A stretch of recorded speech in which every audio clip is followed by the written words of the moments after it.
Napetost na Karibima raste iz dana u dan. Satelitski snimci koje je objavio kineski portal NetEasy otkrivaju pojačano kretanje američkih brodova i aviona u blizini venecuelanske obale, što je u Carakasu izazvao ozbiljnu zabrinutost i alarm u vrhu vlasti. Dok Washington tvrdi da je reč o operacijama protiv krijumčarenja, izvori lista Washington Post navode da predsjednik Nicolas Maduro panično traži vojnu podršku od Rusije, Kine i Irana, plašeći se da bi sledeći potez SAD mogao biti mnogo viši od kontrole mora. Prema dokumentima do kojih je došao Washington Post, Maduro je uputio lično pismo ruskom predsjedniku Vladimiru Putinu u kojem moli za pomoć u modernizaciji venecuelanske protivvazdušne odbrane, uključujući popravku borbenih aviona Su-30 Mk-2 i nabavku novih raketnih sistema.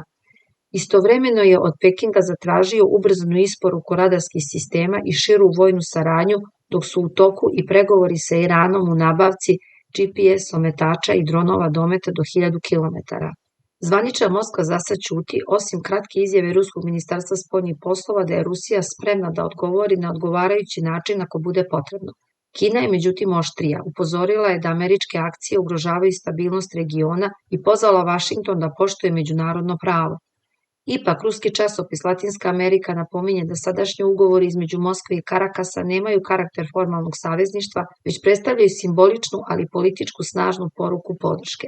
Prema američkim medijima, Pentagon je u avgustu rasporedio više od 10.000 vojnika, uključujući nosač aviona USA Gerald R. Ford, razarače sa vođenim raketama, avione F-35 i čak nuklearne podmornice.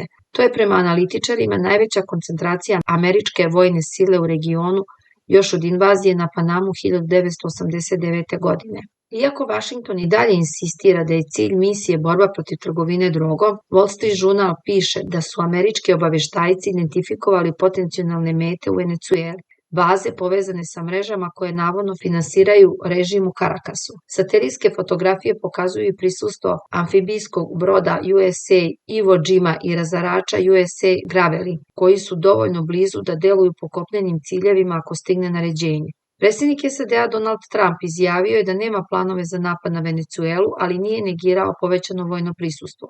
Reuters otkriva da su svi učesnici misije potpisali sporazum o poverljivosti, dok pojedini članovi kongresa tvrde da o operacijama nisu zvanično obavešteni.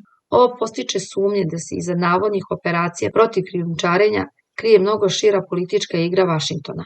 Vojni eksperti upozoravaju da bi Karibi mogli postati novo žarište globalne nestabilnosti. Dok Moskva i Peking američko raspoređivanje tumače kao demonstraciju sile, Karakas ubrzano pokušava da obnovi zastarelu vojnu opremu i učvrsti savezništva.